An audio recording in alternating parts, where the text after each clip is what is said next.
viltis klajoja lyg elgeta pajūriu, dvasia tautų garbės.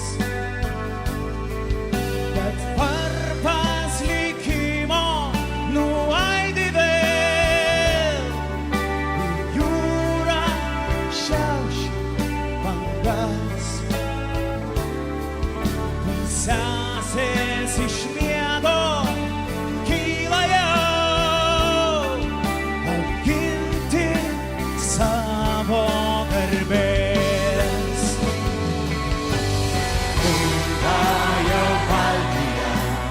Bunga jau Baltija, Lietuva, Latvija, Estija.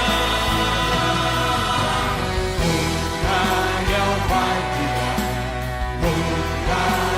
Baltija, Lietuva, Latvija, Estija.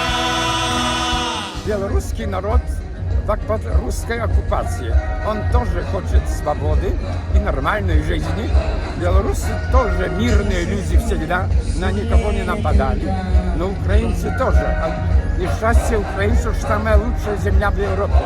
И поэтому они хорошо, спокойно жили, не умели, не хотели воевать, хорошо жить. И тогда соседи на них нападали, занимали, чтобы использовать. Но самое опасное для украинцев – это русские бандиты, террористы, насильники и захватчики.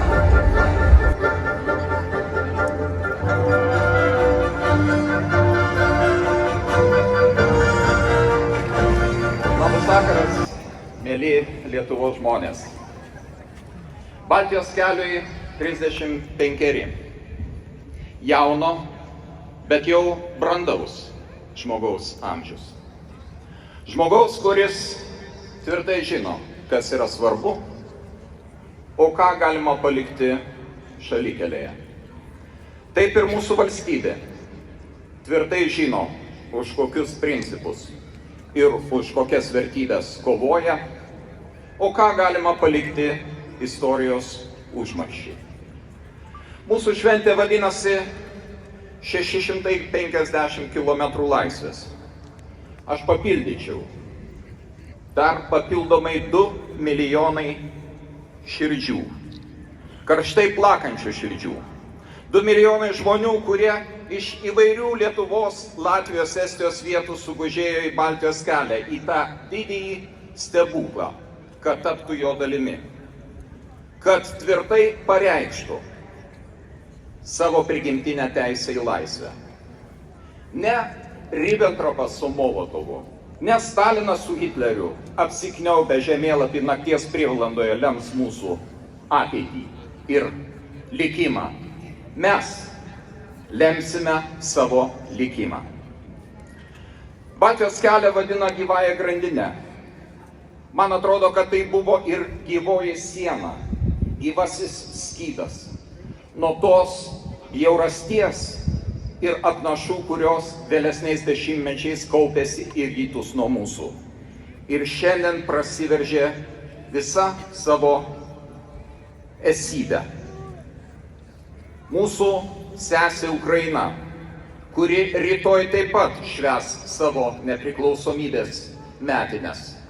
Šiandien kovoja už savo laisvę ne tik tai kūrimu, ne tik tai taikių darbų, bet ir su ginklu rankoje. Ir mes esame tam, kad pasakytume, mes visada būsime su Ukraina, būsime iki pergalės ir po jos. Tačiau iki tos pergalės reikės dar palaukti. O šiandien, mielieji, švęskime savo laisvę. Švęskime visi, ir tie, kurie buvome šio stebuklo liudininkais, ir tie, kurie galbūt dar tada nebuvo gimę. Mes jos nusipelnėme. Ačiū.